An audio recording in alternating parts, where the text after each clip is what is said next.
Welcome to Next Stop. This is a special takeover of the TTT, Talking Transport Transformation, brought to you by TUMI, the Transformative Urban Mobility Initiative. I'm your host, Khasawneh, the Youth Ambassador on Inclusion and Sustainable Transport. At Next Stop, every episode is basically a virtual bus ride, purposeful and small. But at the same time, we make few stops along the conversation to pause with our guests, to reflect, to discuss the realities of the transportation system today and how can we make it better, more inclusive and more sustainable. Today, I'm joined by someone truly special, someone who has not only inspired policies and projects, but also people. My guest today is Bronwen Thornton. Many of you know her as the Chief Executive of Walk21. Bronwen, beyond that title, is a thought leader and also a tireless advocate for walkability as a basic human right. She has been leading conversations in major global conferences, but also at the city level. And what I admire the most about her is how she has shown through her leadership and through her work as a woman in mobility is that reimagining our streets is more than about transportation. It's also about dignity, about health, equity, and joy. So please join me in welcoming Bronwen. Welcome to Next Stop. Thank you so much for the opportunity to be here and to talk with you today. I'm very honored. Thank you so much. Bronwen, I have listened to you at many major conferences, and I also am aware about the work of Walk21. You always talk to people, mayors, practitioners, urban planners about walkability, and you are a woman leader at the forefront of this walkability movement. Can you please tell us a little bit about the core mission that drives your work? Sure, thank you. It is funny that with that introduction, because people actually used to say to me, she said, "Oh, here comes the woman for walking," right? I was always the woman for walking, and just me being in the room would actually create the conversation. I'm so thrilled now that I don't have to be there for people to talk about walking, but in those early days, I had to turn up just to even have it on the agenda. But for me, what drives me is how fundamental walking is. It's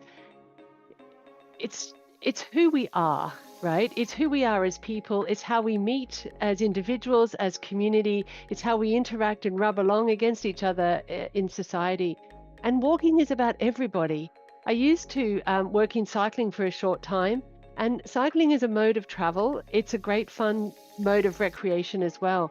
But walking is a mode of living, and it's for everybody. It reaches everybody, but particularly the most vulnerable. And so it has something that is foundational. That is the foundation for me. It's for everybody. It's for the most vulnerable particularly. And just quite frankly, it's so fascinating. It's so interesting. There's so many channels and agendas to work on that I'm inspired every day by the opportunity to work on this topic. And after 20 years, I'm still as passionate about it as the day I had my own epiphany and moved into this topic.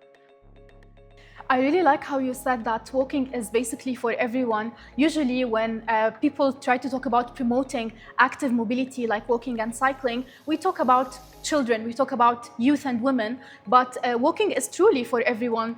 Actually, a few weeks ago, my nephew, who lives in Dubai, came to Jordan to spend the summer vacation with us.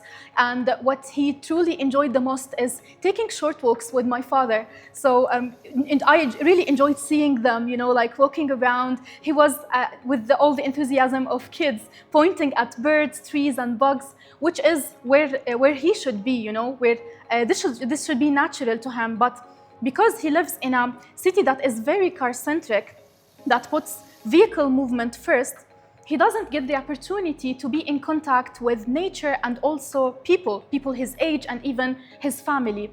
I think when we try to advocate for walkability, we talk about putting people first, right?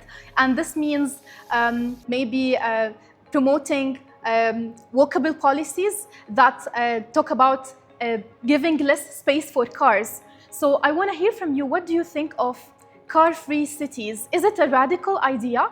And what would be a realistic way to define a vision for car-free cities so that it becomes a real policy target and more than just an activist slogan? Yeah, it's a really fantastic anecdote you share there and challenge that we have, because we often talk about, and even in my own family, our kids used to say the car is freedom, but the car denies the freedom for so many other people to move independently and safely in their local communities, like your nephew can or like children can in terms of walking to school. And we've lost sight of the value of that walk. I remember a dad saying to me that the day he walked his daughter to school was the best start to his day in the whole week. So the value for that is not just the child, but for the adult as well. The challenge with an idea like car-free cities, a city is a big place, right? It has to encompass rightly and organically, it does inevitably, the huge diversity of people, activities, mobilities, different urban contexts across the entirety of the city. And the challenge we face when people say, oh, you can't do a walkable city because you can't walk that far, is that they homogenize the concept. Because what we've done in our cities is that we've homogenized transport so that car dominance is the mode that people perceive as the best way to move around those cities. But cities are not homogenous. Our mobility offers cannot be homogenous. And so we need to create choice for everyone in the community with those different modes. So it's not about a car-free city, but it's about car light and car free in the most appropriate places. And there are a lot of those. Around the school gate is one of those. In our local communities, so old people can leave their homes and walk to local shops. And so that even the office workers, the driving economy, because often we're told walking doesn't drive the economy, but in the middle of big cities, people need to come out of their offices and benefit from walking. Walking isn't just an economic activity or a transport activity, but it's a community and health activity, as I've said already. And you see in places like the dead centre of London, the City of London, they're investing in walkable spaces for that economic community that's part of the city. So it's for all of those different elements of the city. And the other thing that's really important about a car-free city, which I'm not really comfortable with, I don't want a whole city to be one thing or the other, but is to think about actually, we already have cities that have really low car ownership. Like India, only 7.5% of households own a car. But you wouldn't realize that with the investment that's happening in motorways and motorized travel. And in Mexico, less than 50% of households own cars. But again, the dominant hegemony is to provide for those cars. So what we have to identify is, where do we build best for walkability? So where can we ensure that walkable communities are there to enable the people who need to access their local community? So the children, the old people, I've said, people with mobility challenges, and then provide those journey extenders, which is like public transport, to move to other parts of the city. And I think the other thing about that is that we can still do a lot for walking without having an impact on cars. You know, we did a project in Portugal a couple of years ago where they made incredible improvements around the facilities for walking without impacting on the flow of traffic. Now, this is a challenge. We do need to think about traffic. I'm not denying the need for that. We need to manage speed. We need to manage their access and all those things. And we'll probably talk about that a little bit here today.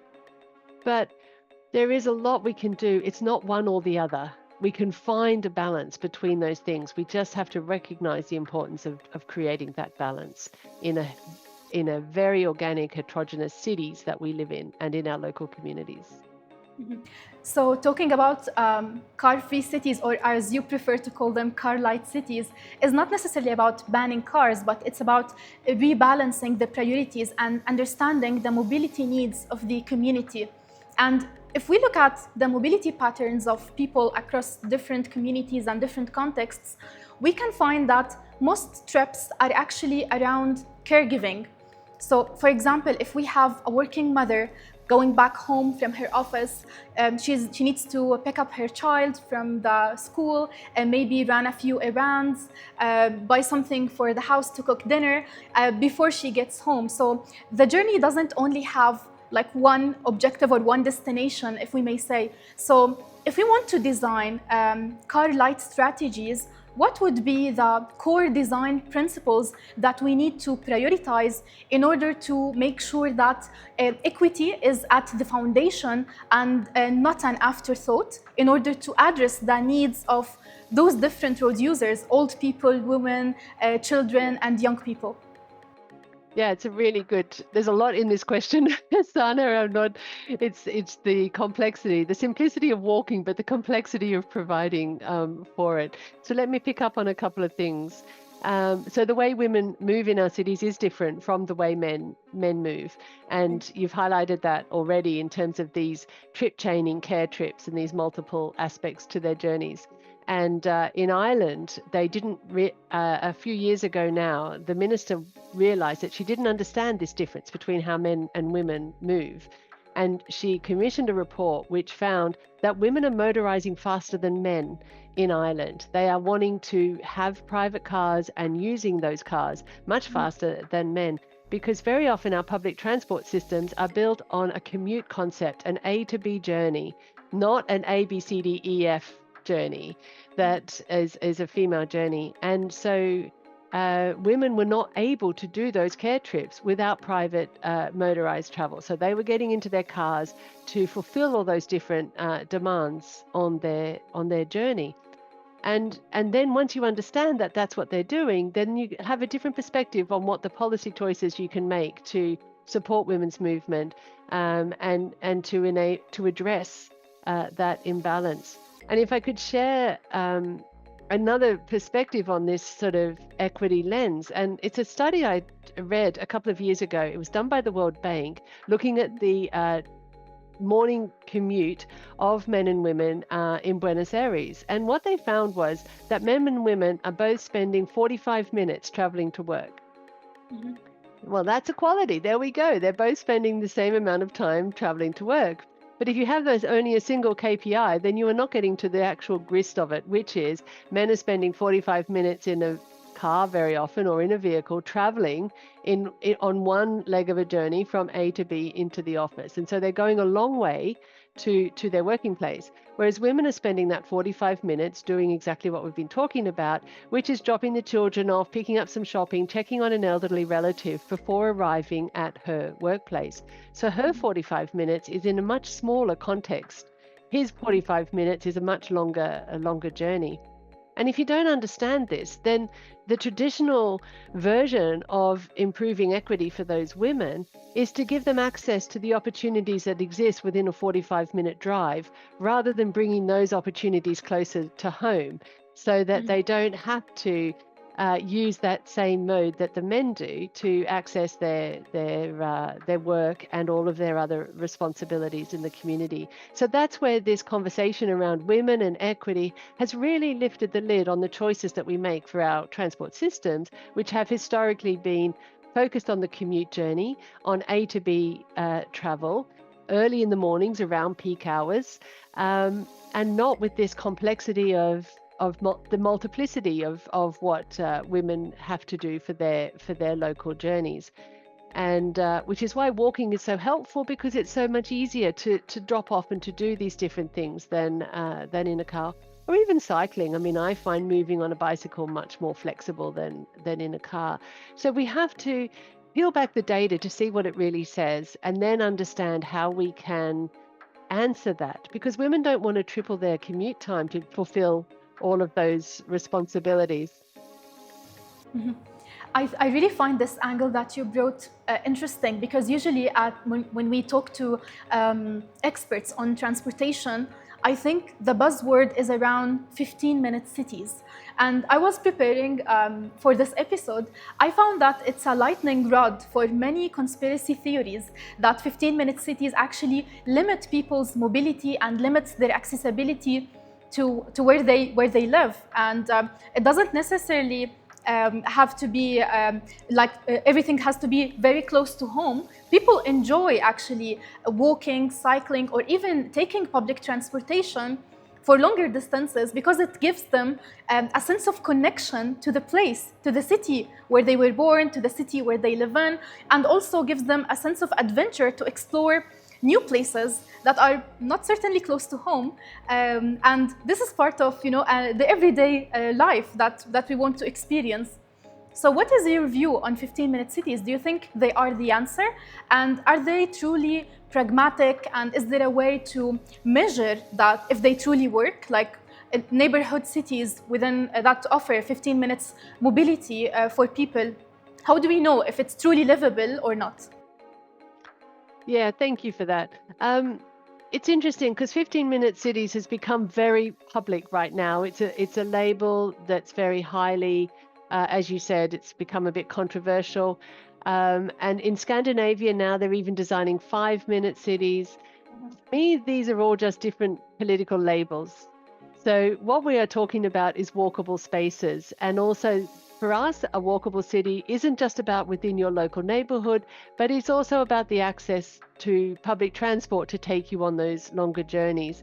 The other thing that the research shows is that if people have a nice environment, if it's a comfortable, safe place, people will walk further than 15 minutes because they enjoy it. If you measure people and the distances they walk in cities like London and New York and San Francisco, perhaps, people walk longer than that because it's a nicer place to walk and it's safe and comfortable. So for me, 15-minute cities is a current topic of conversation, but not the most critical one because it still comes down to walkable neighborhoods. And Japanese cities are a fantastic indication, fantastic example of this. People talk about it all the time. They've got that fine-grained urban fabric at street level that allows people to walk, to access their local shops, to meet each other, to the children to go to school. And in terms of, but still having those public transport journeys to extend it and to take people to other parts of the city, or even to travel by car sometimes. I mean, we don't rule cars out altogether. It's about the choice that you're making as to when you take the car for that journey. The factor though around KPIs is that there are all those physical infrastructure measures, right? Having safe space, safe crossing times is an important factor. We have a long list of environmental indicators, but the other one that we really support at Walk 21 is the personal satisfaction with that journey. What's your personal experience? Because we can engineer an environment, but people, if they still don't feel safe, then they are not going to choose to walk or to allow their children to walk in that community. So we really value not only getting all of the physical attributes right, and we're very well across all of those. We've mentioned some already. Trees, protection from weather, all of these things are factors, but we also have to understand what those personal comfort, personal experiences are. And well, it's an unashamed plug, but just to share the work we're doing, which is through the Walkability app, we've designed explicitly to understand how people feel in their walkable communities, not just measure the technical environmental contributions or management of that environment. I really like that you brought up the Walkability app and that you mentioned a lot of successful examples from cities around the world. And this showcases that it's important to talk to everyone that will be impacted by, implementing those car light strategies and making their neighborhoods more walkable. And I think that when we advocate for walkability, we have a lot of people who are super enthusiastic about it, like health professionals, maybe climate advocates as well, because of all the health and environmental positive impacts that it has on our well-being, our physical health, and also on the planet. But there are a lot of people who oppose walkability, mainly concerned about gentrification. Usually when neighborhoods transition to become more walkable, the housing and rent prices go up, and this basically makes the livability cost go higher. So many local communities, after like a few years, have to leave those neighborhoods because they no longer can afford to live there. What do you think is the reason for that, and how can we overcome this gentrification gap, and how can we address the concerns of merchants and freight operators who think that car light policies limit their accessibilities to their stores, limit the economic vitality of their projects, and are also concerned about many challenges that will come up, like delivery challenges and accessibility and whatnot? Sure. Let me start with the gentrification, and then we'll talk about the commercial and freight. The gentrification is such an interesting issue because so often people say, "Oh, walking is for poor people," or "Poor people are captured walkers. They don't have, as soon as they might have a choice, they'll do something else." And yet, in the same conversation, we end up with saying that creating better walkable environments is gentrification of those communities and makes them more valuable and more economically attractive. And so to me, this contradiction between making it nicer makes it more valuable, which suggests two things. One is that we should have walkability so widespread that you don't get that, like everywhere is walkable, and then that reduces the value in a certain place, like where if we only make certain neighborhoods more walkable and therefore more attractive, then obviously that you can't concentrate the resources into that space. So you have to do it at you have to do it both at scale, so lots of places are, and in fact in many, many countries and in the informal communities that we work in, many of those are very good walkable communities because they don't have motorized travel inside of them, and they have very active, lots of active street frontages and space for children and people being on the street. But the urban context of that, the health consequences of that, the economic sort of viability of that is very different. But on a technical measure, the walkability is high. And so we need to identify that walkability is not always about the most expensive infrastructure, but just about the essential provision of safe space, safe crossings, and the ability for people to spend time on those streets. So walkability doesn't always have to mean expensive and fancy. And if we imagine that in that way and provide it more broadly, then you reduce that sort of that impact. The other thing about the commerce and the freight and things is this is something that you do have to address as a city, is how you manage those things. In Brisbane, when I was growing in my earlier years, we used to have a freight route go past through a local high street and past a local school. And to ask those trucks to divert, to go down a major road and come, like, I think it added like a kilometre to their journey, was a massive political challenge. To ask that truck not to be driving through the heart of a community, or those multiple trucks accessing an industrial area, not to drive through the heart of the community, but to go around it on a more major route. And this is what I mean about the heterogeneity of the city, is that there's just no way a truck should be in that space. However, those commercial services on that street do require their deliveries. And the most successful ones I've seen are time delivery. So you have different times of day when different activities happen in the street. San Sebastian's a fantastic example of this.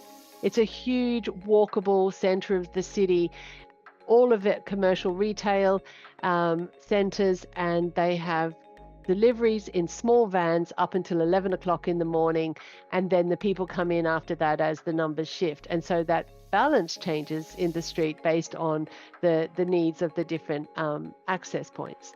And so for those sorts of environments, central London is the same. They have lots of streets, not whole neighborhoods like in the whole city center, like in San Sebastian, but lots of streets, timed usage of those different streets. So lots of streets are turned over to markets and to community activities on weekends.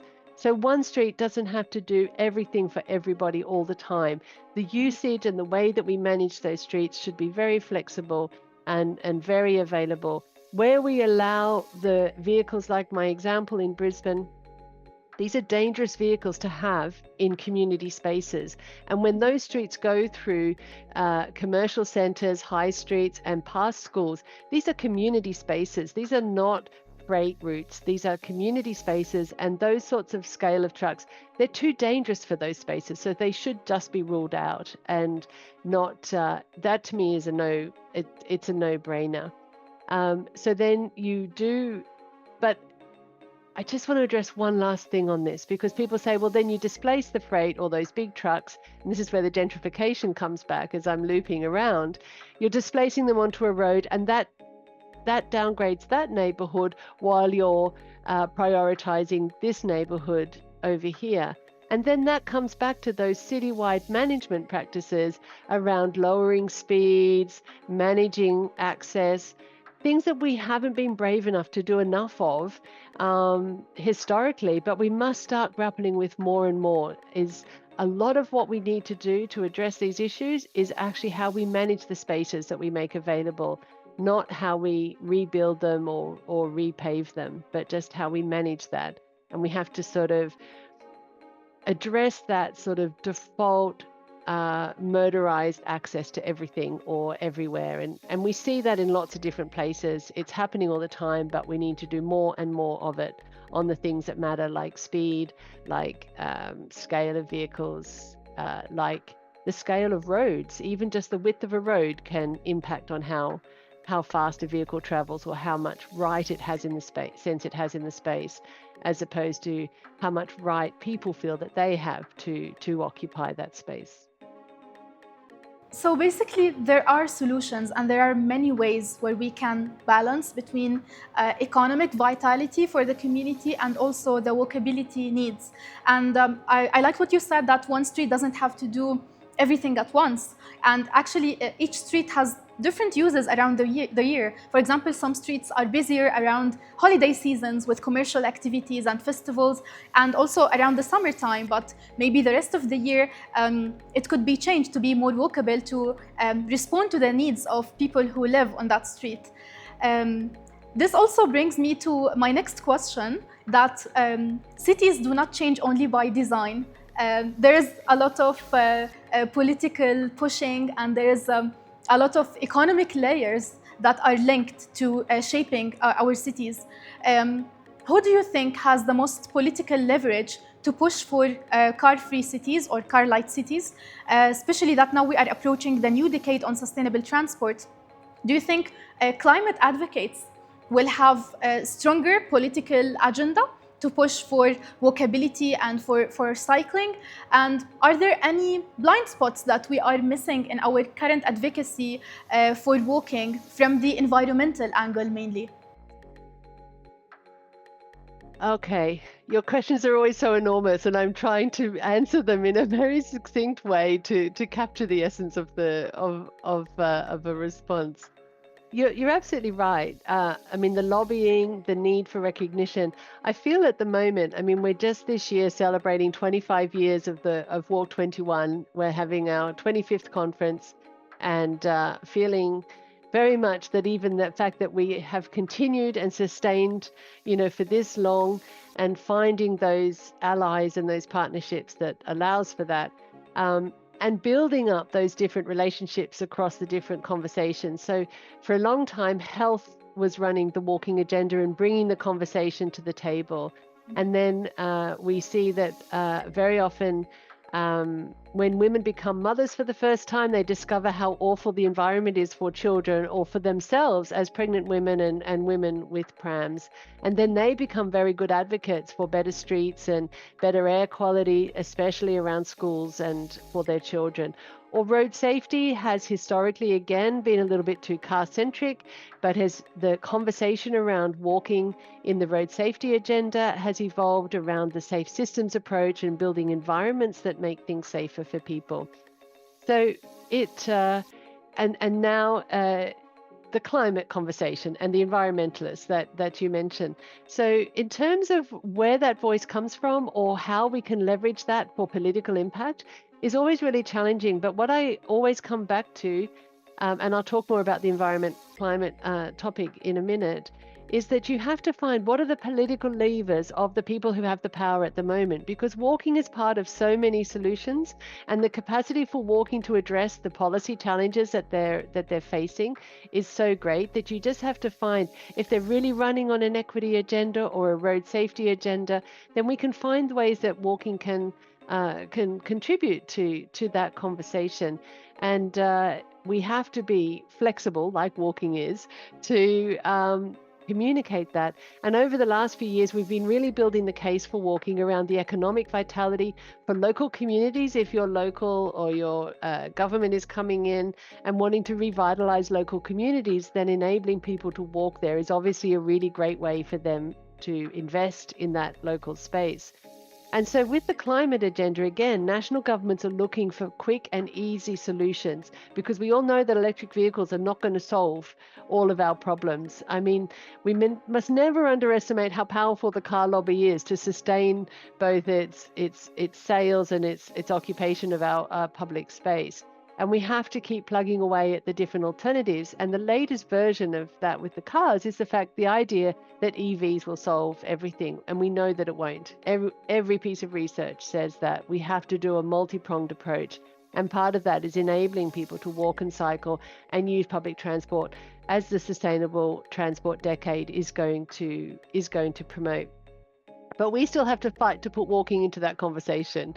It's sort of said, but it's not as ingrained perhaps as the public transport and cycling. So we will continue to leverage that.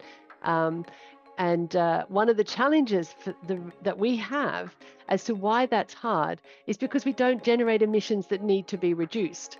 We are already a carbon-free, mode. So we are an easy win, but we don't add to the calculation of carbon reductions or emission reductions.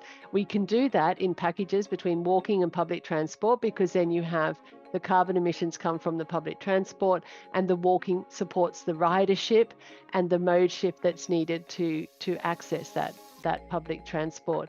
So for a long time, transport couldn't get into the climate agenda very clearly. And I was in Paris when the agreements were all signed, and transport was a really small part of that conversation. And transport didn't get a sustainable development goal either. It's scattered across all of those other goals. But its role and its contribution to these conversations wasn't recognized or really well established in a lobbying process. And for a very long time, especially for the last 13 years since Paris, the environment departments in governments are writing the agendas for their climate responses, for their nationally determined contributions. And it's only more recently that we see transport departments trying to influence that. So we've had to lobby environment agencies as well as transport agencies to put active mobility into those nationally determined contributions. And then we go back to the transport agencies to get them to align their national policies with that climate agenda, so that you get that joined up thinking across government.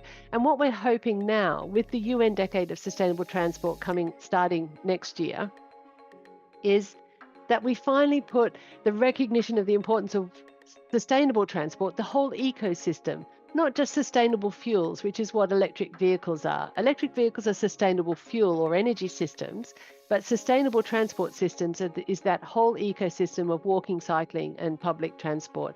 And this decade gives us the opportunity to highlight that, to demonstrate that, and to recognize the value that walking and cycling and public transport makes to that agenda. So we will continue to position walking into that space and to see its value. But also, just quickly, as a last point on this issue around environment, it's also around the air quality and the importance of heat reduction in cities. So walking and cycling allows for more space to be given over to sustainable urban drainage systems, for green infrastructure corridors, for trees, and for an entire better quality of public space that is currently dominated by vehicle movement, or the occupation of that space by motorized travel. So the environmental dimensions of this are multifold. The lack of emissions, the value of supporting low emission systems like public transport, but then also the liberation of space that comes from more walking and cycling that allows us to build green infrastructure and trees and public spaces into our cities to support those local communities and better mobility choices. Actually, this is exactly what we are trying to do at Next Stop, breaking down the role of transportation in enhancing the achievability of climate targets, environmental targets, and also highlight the benefits on health and well-being. I think transportation has been like hiding behind energy, behind SDG 11, sustainable cities, and it was never like held accountable as a sector to achieve climate targets and health and well-being targets. And what you brought up is basically what everyone is trying to achieve within the climate agenda, to make the planet livable for people. With the increasing temperature and with the increased air pollution, our cities are becoming toxic and not livable anymore. But if we want to move forward from this global framework to the grassroots level, if you were advising a mayor who's still learning about sustainable transport and walkability, and if he had like a limited budget to do a small pilot project, what would you advise him to do? What would be the pilot that you would recommend that would prove the case for car-free transformation or car-light transformation? Yeah, I think sometimes you should ask my colleague Jim Walker about this, because he loves advising mayors. But we never lack for ideas about where to start. But one of the things that we feel is really important actually is not find the easiest place. We used to say go for the low-hanging fruit, or one of these expressions, because it's very easy to do a lot for walking without having to confront the car lobby, you know, in terms of improving crossings, as we said, or improving just the quality of footpaths and things like that. But what I really feel with this idea is that you need to do it where people need it the most, not where it's easiest. Okay, so we have this conversation particularly in communities where there's a big disparity between some of the economics of those different communities, and so very often it's easy to put in some wider footpaths in wealthier communities than in poorer communities. And so you're not really having an impact where people need it the most. And so we did a project in Lagos a couple of years ago, and we identified that the new bus station didn't have pedestrian access. You couldn't even get into it as a person. You could only get into it as a bus, and yet it was a bus stop. But around the bus station, there was a school and a hospital and no sidewalks. And so these are places where people really need to be able to walk and to access those things. And so don't just do it where it's easy. And very often European cities are like this. They'll start with a waterfront and it's not wrong to start with these things. Let me be clear. Creating beautiful waterfronts to people enjoy public space, to learn how lovely it is, and to come out and then understand that they could have more of that. It's not wrong to do it in shopping centers where you get high volumes of pedestrians. In fact, it's very right to do it there, because that's your customer base for that retail center. But if you really want to do a pilot, do it where people need it the most, and make sure that you measure before and after in really effective ways. And part of me feels perhaps even let's not worry about doing pilots, but if we know that it needs to be done, like this case in Lagos, just build the sidewalks. Just go and build the sidewalks and measure that impact. I know they can't always be done quickly, fair enough. So pilots can be done quickly. But the other critical thing about a pilot is to make sure it's nice. It's always really important that whatever you do is attractive to people so that they can see the value of what you've done. I know during COVID, a lot of communities did some very rapid interventions to increase street space for people walking and cycling, but they didn't do it very nicely. They put it out with big, lumpy road highway building sort of barriers and things like that. So people resented it because it was both ugly and reminded them of COVID. So for me, do it where people need it. Not just the easiest place. Make sure it looks good, and make sure you measure the human experience before and after that space, and value those voices. Value that local voice, not just the louder car lobby voice. that often can overwhelm those local voices that have really benefited from that experience. So basically, do it where people need it the most. I'm gonna remember those words if I become the mayor of my city. This brings me to the last stop in this virtual ride. I really enjoyed it so much, Bronwen. But I would like to ask you, where are you headed next? What is your next stop as a professional leading the walkability movement and also as Walk 21? I know you are planning for your conference next month, so maybe you want to tell us a little bit about that. Sure, let me share with that. So we are having our Walk 21 conference in Tirana in early October. And as I said, it's our 25th. It's Walk 21, 25 years. So we have a sense of celebration about that, because sustaining, an organization and a community and a movement across 25 years has been both challenging and rewarding. And Tirana is such an interesting city because it's on the cusp of being ruined by motorization.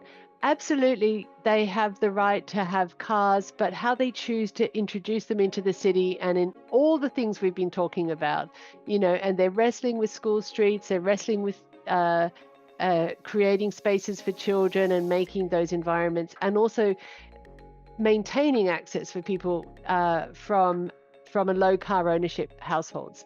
So it's a really vibrant cultural city. We're looking forward to that challenge of cities on the cusp of development. We've worked a lot in cities that are very well developed, like Vienna or across Canada and places like that. Cities that have got huge amounts of sprawl, or poorer cities like in Kigali and how we address walking in those different places. But it's, as much as it's a different place and there's got some really interesting things, the basics don't change. How we deliver for walking, how we value walking, it's the same across all of our communities around the globe, which is why we feel so honored to bring that voice for all of those people, because if we want to ask people to walk, we have to make it really great. And you can't just imagine that happens by chance. You have to, providing for walking is complicated. So we start with the conference next month, which is such a great time to reconnect, energize with our community, celebrate the successes of everybody who's coming to be there, but also setting agendas for what the next challenge is. How do we bring walking as a significant component of the UN Decade for Sustainable Transport, while continuing to support the decade around road safety and all of the other issues that we have. And we're going to continue working into the national government responsibility space, translating the agenda from those global imperatives down through national governments, identifying their opportunities, supporting broad regional master plans for walking that enable national governments to take responsibility for walking, and then layering that down to local authorities, local communities, and supporting people at street level. We never like to keep our heads up in the cloud of the global agenda, but to stay grounded with our feet in local communities and working with children, with public transport operators, with road safety communities in Africa to measure that experience of people walking and to translate that into data that can communicate to practitioners the changes that people need. So we're busy. We've got plenty to do. We walk fast at Walk 21 to keep up with all of these different agendas, but we do it in partnership, and we do love that sense of both urgency to do something, but also the reward that comes when we connect with people and see the changes that they're making in their communities all over the world. Well, I'm not going to be walking with you this year in Tirana, but I'm going to wish you and the team all the best of luck in the planning and the execution of the event. And to everyone that will be attending in person, it's going to be an amazing platform to network and to connect with like-minded people who root for walking. And I'm going to be rooting for all of you here from Jordan. Thank you so much, Bronwen. It was a brilliant conversation. I want to also thank everyone watching this episode. Please let us know in the comments, what is the reality like in your city? Is your city walkable? Would you call for a car light strategy in your city? And how can we all make that measurable, a measurable reality? Thank you so much for watching. Please follow us on Instagram, TUMI initiative, and also Sana_Khasawneh in the links that will be added to the description box. Until next time.